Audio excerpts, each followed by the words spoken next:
Baru saja tadi kita saksikan bersama pelaksanaan upacara peresmian dan delivery dari KRI Bung Karno 369 yang tadi dihadiri dan dipimpin juga langsung oleh Presiden Republik Indonesia yang kelima, Ibu Hajah Profesor Honoris Causa Ibu Megawati Soekarno Putri, dan alhamdulillah berjalan lancar.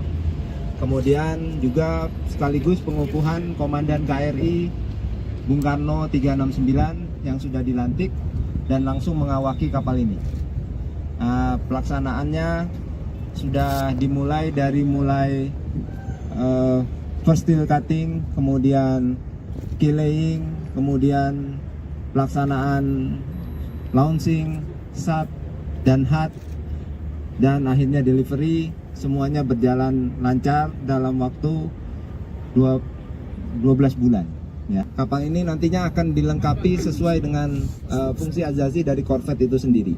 Tapi tugas pokoknya adalah lebih ke arah peperangan permukaan dan peperangan anti udara. Jadi nanti dilengkapi dengan peluru kendali baik surface to surface missile untuk anti permukaan, kemudian meriamnya juga diganti dengan kaliber yang lebih besar, kemudian juga dilengkapi dengan surface to air missile untuk anti udara. Jadi untuk fungsi bawah air belum dilengkapi. Nanti kita lihat peruntukannya apakah memang perlu, karena ada beberapa tugas korvet yang spesifik untuk hanya peperangan anti kapal permukaan dan anti udara saja, dan ada yang khusus untuk multipurpose sampai dengan peperangan anti kapal selam. Kemudian yang kedua tadi, untuk penugasannya nanti kapal ini akan ditempatkan di Armada 1. Jadi Armada 1 bermarkas di Tanjung Pinang. Nanti dalam kondisi damai ini lebih diperuntukkan untuk kapal kepresidenan, tapi apabila situasi mendesak bisa saja digunakan untuk keperluan untuk kombatan. Peringatan Hari Kesaktian Pancasila kemarin berhasil menorehkan sejarah baru bagi dunia militer tanah air. Pasalnya bertepatan dengan hari itu juga kapal perang Republik Indonesia Bung Karno turut diresmikan. Menariknya, kapal berjenis korvet itu semuanya diproduksi di dalam negeri. Wah, boleh juga nih. Ngomongin karya anak bangsa dan alutsista, tentu pada kepikiran kalau yang merancang hingga memproduksi kapal perang tersebut adalah PT Pindad. Oh, tunggu dulu. Kali ini adalah PT Karimun, Anugerah Sejati, yang unjuk kebolehan namanya emang gak asing. Tapi di Kepulauan Riau sana, perusahaan yang sudah berdiri selama 10 tahun tersebut adalah salah satu yang paling progresif di sana. Makanya mereka pun akhirnya berinisiatif untuk membuat kapal perang sekelas korvet di sana. Gak butuh waktu yang lama, mereka bisa menyelesaikan kapal ini dalam waktu 12 bulan saja. Itu terhitung dari peletakan lunas hingga selesainya proses uji coba yang dilakoni. Kehadiran kapal perang ini pun menjadi kekuatan baru untuk menjadi wilayah teritorial laut bumi pertiwi, sekaligus menjadi langkah pemerintah dalam remajakan alutsistanya, sebab KRI Bung Karno ini diperuntukkan untuk menggantikan KRI Barakuda FPB 57 buatan Jerman selaku kapal kepresidenan yang sudah beroperasi selama 27 tahun. Wah, lama juga ya. Wajar sih kalau diganti. And just for your information, KRI Barakuda ini punya kenangan tersendiri dalam melaksanakan tugasnya sebagai kapal kepresidenan. Tepatnya di tahun 1995. Kala itu Presiden Soeharto bersama Ibu Tin bersama keluarganya melakukan inspeksi armada kapal perang dari berbagai negara di Teluk Jakarta. Nah, kita lanjut lagi. Karena kapal perang tersebut nantinya bakal diperuntukkan untuk orang nomor 1 di negeri ini. Upacara peresmian kapal ini pun sengaja dilakukan bertepatan dengan hari lahirnya Pancasila. Berhubungan karena hal itu, pemilihan nama KRI Bung Karno pun secara khusus disematkan guna menghormati Soekarno yang merupakan tokoh besar dengan visi maritim yang kuat. Wah, emang udah pas deh namanya kalau gitu.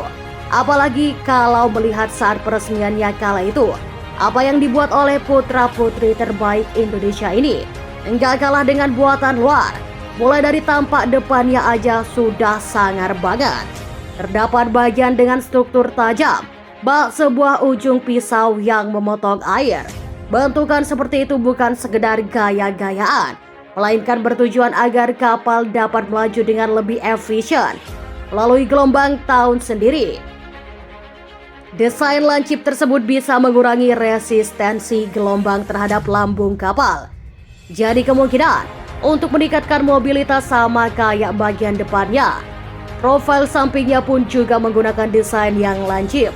Pada sisi ini kita bisa lihat langsung melihat struktur anjungan yang berbentuk trapesium serta dek yang menonjol di atas lambung kapal.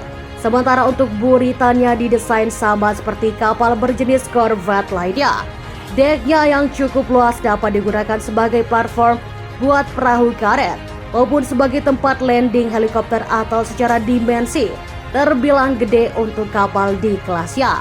Panjangnya 239 kaki atau sekitar 73 meter serta lebar 39 kaki atau 12 meter serta tinggi 5 meter dengan ukuran itu pula.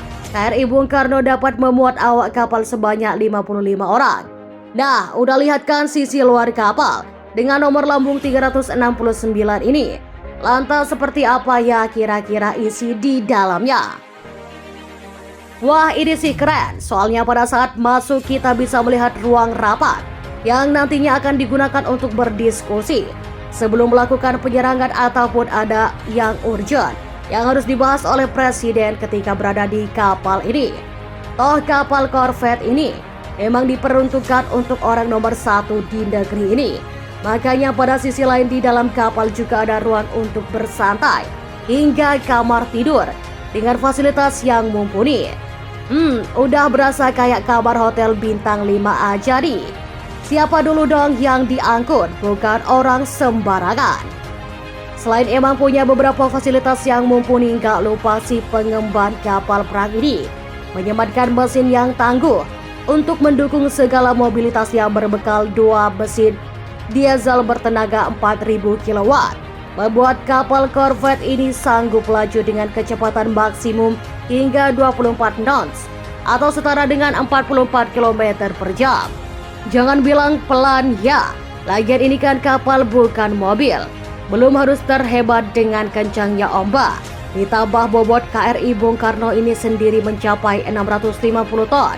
Nah, hitungannya kalau udah segitu sih udah cukup cepat.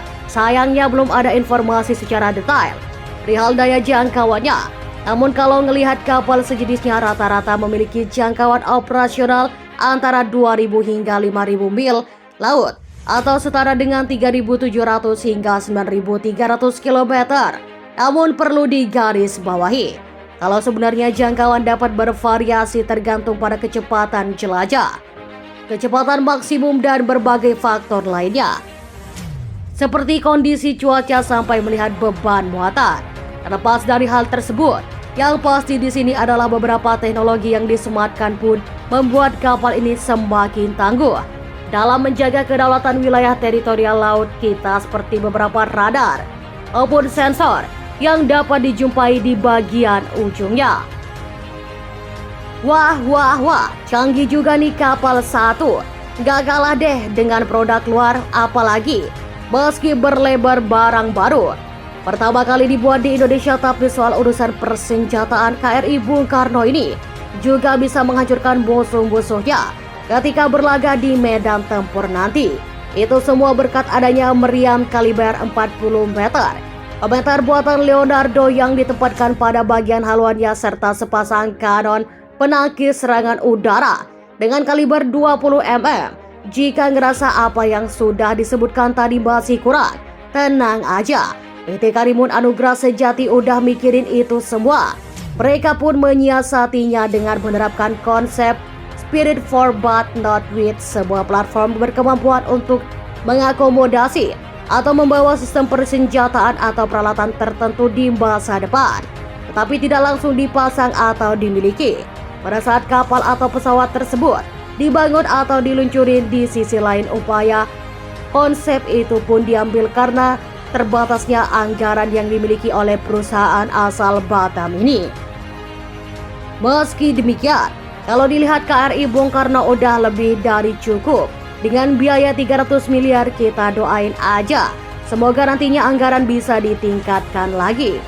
Apalagi para petinggi TNI punya niatan untuk menambah produksi kapal satu ini.